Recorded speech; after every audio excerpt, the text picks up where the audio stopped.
माकप, भाकप आणि शेकाप या डाव्या पक्षांची काँग्रेसबरोबर मुंबई महापालिका निवडणुकांसाठीची बोलणी अपयशी ठरली असून डाव्या पक्षांनी स्वतंत्रपणे निवडणुका लढवण्याचा निर्णय घेतला. मार्क्सवादी कम्युनिस्ट पक्षानं काँग्रेसकडे 8 जागांची तर भारतीय कम्युनिस्ट पक्षानं 5 आणि शेतकरी कामगार पक्षानं 5 जागांची मागणी केली. नवी मुंबईत महापालिकेत युती तुटली. भाजप आणि शिवसेना सोबळावर लढणारे जागावाटपावर तोडगा न निघाल्यानं युती फिसकटली. भारतीय जनता पक्षाला महायुतीतून एकूण 40 जागा मिळाल्या असून त्यापैकी तब्बल 36 जागांचे एबी फॉर्म भाजपनं मध्यरात्री वाटप केलेले आहेत. तर या 36 उमेदवारांपैकी एक जागा थेट मुंब्रा भागातून मुस्लिम महिलेला देण्यात आल्यानं राजकीय वर्तुळात चर्चेला उधाण आलंय. मुंबई ठाणे वगळता उल्हासनगर, मीरा भाईंदर, नवी मुंबईत युती तुटल्यात जमा झाली. ठाण्यात शिंदेसेना 87 तर भाजपची 40 जागांवर बोळवण करण्यात आली आहे. तसंच मीरा भाईंदरमध्येही भाजपनं शिंदेसेनेचा हात झिडकारलाय. वसई विरारमधील अनधिकृत बांधकामांचं कर्दनकाळ ठरलेले धनंजय गावडेंनी आपले कट्टर राजकीय विरोधक हितेंद्र ठाकूर यांच्याशी हातमिळवणी केली. यामुळे वसईच्या राजकारणात मोठी कलाटणी मिळाली. धनंजय गावडे यांनी स्वतः विभाग क्रमांक 16 मधून बहुजन विकास आघाडीच्या चिन्हावर उमेदवारी अर्ज दाखल केला. बीजेपीमधून या ठिकाणी निलेश चौधरी उमेदवार आहेत. कल्याण डोंबिवलीत महायुतीचं फिसकटलंय. महायुतीत योग्य जागा न मिळाल्यानं राष्ट्रवादीनं स्वतंत्र लढण्याचा निर्णय घेतलाय. राष्ट्रवादीनं 50 उमेदवारांना उमेदवारी अर्ज देत थेट निवडणुकीच्या रिंगणात उतरवलेला आहे. उल्हासनगरमध्ये शिवसेना आणि भाजपची युती तुटली. त्यानंतर शिवसेना टीम ओमी कलानी आणि साई पक्ष एकत्र येत दोस्तीचं गठबंधन बांधलंय. हे तिन्ही पक्ष 78 जागांवर निवडणूक लढणार आहे. शिवसेना 35, टीम ओमी कलानी 32 आणि साई पक्ष 11 जागांवर निवडणूक लढवतील. तर कलानी गट शिवसेनेच्या धनुष्यबाण चिन्हावर लढणार आहे. भिवंडी निजामपूर शहर महानगरपालिका निवडणुकीसाठी महायुतीच्या उमेदवारांनी प्रभाग 16 आणि 17 मध्ये आपले शक्ती प्रदर्शन केले. उमेदवारांनी ढोल ताशाच्या गजरात उमेदवारी अर्ज दाखल केला. तर रॅलीत शेकडो पुरुष आणि महिला सहभागी झाल्यानं संपूर्ण परिसरात उत्साहाचं वातावरण निर्माण झालंय. पनवेलमध्ये भाजप महायुतीकडून जोरदार शक्ती प्रदर्शन करण्यात आलं. उमेदवारी अर्ज दाखल करण्यासाठी जोरदार शक्ती प्रदर्शन करण्यात आलं. यावेळी भाजप उमेदवार ममता प्रीतम म्हात्रेंनी अर्ज दाखल केला.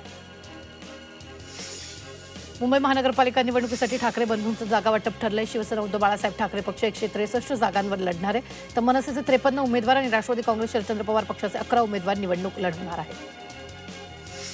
राष्ट्रवादी शरदचंद्र पवार पक्षाच्या मुंबई विभागीय निवडणूक प्रभारी अध्यक्षपदी मिलिंद कांबळेंची नियुक्ती केली आहे. तर सहउपाध्यक्षपदी सोहेल सुभेदार यांची नियुक्ती केली. राष्ट्रवादी शरदचंद्र पवार पक्षाचे प्रदेशाध्यक्ष शशिकांत शिंदेंनी नियुक्ती केली. तर राकेश जाधवांनी भाजपमध्ये प्रवेश केल्यामुळे कांबळे आणि सुभेदारांवर जबाबदारी दिली. भिवंडी निजामपूर महापालिकेसाठी आतापर्यंत 2367 अर्जांची विक्री झाली. प्रत्यक्षात फक्त 277 उमेदवारांनी आपले अर्ज दाखल केलेत. अनेक उमेदवार अजूनही युती आघाडी आणि पक्ष संलग्नता आणि निवडणूक रणनीती ठरवण्यात व्यस्त आहेत. भिवंडी निजामपूर महानगरपालिका सार्वत्रिक निवडणुकीनिमित्त शहरातील नागरिकांना मतदानाचं महत्त्व पटवून देण्यात आले. महापालिका आयुक्त अनमोल सागर यांच्या मार्गदर्शनाखाली विविध शाळांमधील विद्यार्थ्यांना घेऊन प्रत्येक चौकात मतदानाबद्दल जनजागृती करण्यात आली. ठाण्यात भाजपा शिवसेनेची युती होईल असं सांगितलं जात होतं, पण जागा वाटपावरून सतत फिसकटत असलेल्या बैठकांमुळे ठाण्यात युती होणार का नाही याची चर्चा रंगली असताना अनेक दिग्गजांचे तिकीट कापून भाजप आणि शिवसेनेनं अखेर ठाणे मनपात युती केली आहे. वसई विरार पालिकेच्या निवडणुकीत भाजपमध्ये नाराजीचा सूर पाहायला मिळतोय. भाजपच्या महाराष्ट्र प्रदेश उपाध्यक्ष लीगल सेल विभागाच्या नेहा सुरेश दुबे यांनी सोशल मीडियावर नाराजी व्यक्त केली.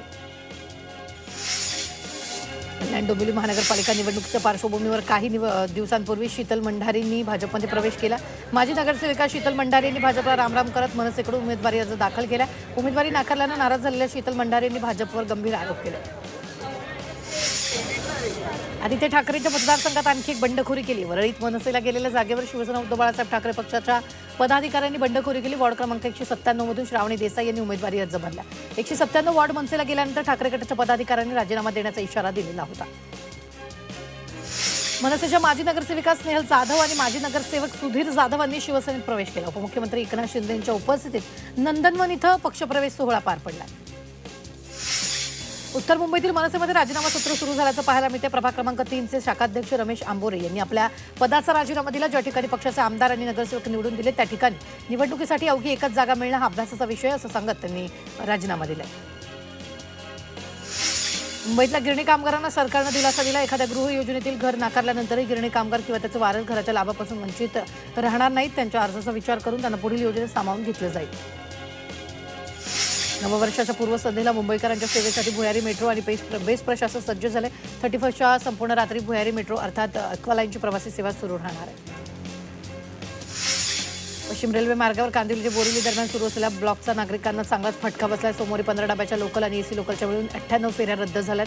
त्यामुळे नववर्षाच्या सुट्टीनिमित्त मुंबईत फिरायला येणाऱ्या पर्यटकांचे चांगले हाल झाले. इंडिगो कंपनीच्या विमानसेवेचा गोंधळ निर्माण झाल्यानंतर परिस्थिती आटोक्यात आणण्यासाठी डीजीसीएनं कंपनीला सेवेत कपात करण्याचे निर्देश दिलेत. त्यानुसार इंडिगोनं देशातील 24 मार्गावरील विमानसेवेत कपात केली. यामुळे 130 विमानांची कपात केली असून मुंबई दिल्ली, मुंबई बंगळुरू, दिल्ली बंगळुरू मार्गावर सेवेत मात्र कपात केलेली नाही.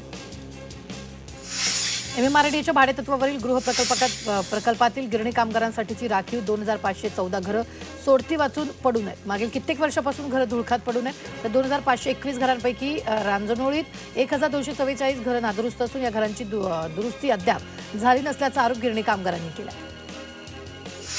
शहापूर तालुक्यातील टंचाईग्रस्त गावपाड्यांना पाणीपुरवठा होण्याची शक्यता आहे. यंदा धुसर दिसत असून या वर्षीही भीषण पाणी टंचाईला त्यांना सामोरं जावं लागण्याची शक्यता आहे. दुर्गम भागातील महिला अबालवृद्धांना पाण्यासाठी वणवण भटकावं लागणार आहे. डिसेंबर महिना संपत आला असतानाही देशातील काही भागांमध्ये मुसळधार पाऊस सुरू आहे. त्यामध्ये 31 डिसेंबर 2025 साठी भारतीय हवामान विभागानं मोठा पावसाचा इशारा 5 राज्यांना दिला आहे. हवामान विभागाच्या अंदाजानुसार 31 डिसेंबरच्या संध्याकाळपासून उत्तर भारतातील 5 राज्यांमध्ये हवामानाची स्थिती वाईट होण्याची शक्यता आहे. हिमाचल प्रदेश, उत्तराखंड, दिल्ली, हरियाणा आणि काश्मीर या ठिकाणी पावसाचा इशारा देण्यात आला. 30 एकर जागेवर मुंबई उच्च न्यायालयाची प्रशस्त इमारत उभारण्यात येणार आहे. यासाठी इमारतीचं बांधकाम सुरू असून या कामादरम्यान वायू प्रदूषण नियंत्रण नियमावलीचं उल्लंघन होत असल्यानं अखेर मुंबई महापालिकेनं आता काम थांबवण्याची नोटीस बजावली. भिवंडीत आचारसंहिता भंग केल्याप्रकरणी माजी महापौर विलास पाटील यांच्या विरोधात गुन्हा दाखल करण्यात आला. तसंच त्यांचा मुलगा मयुरेश पाटील आणि इतर 3 जणांविरोधात गुन्हा दाखल करण्यात आला.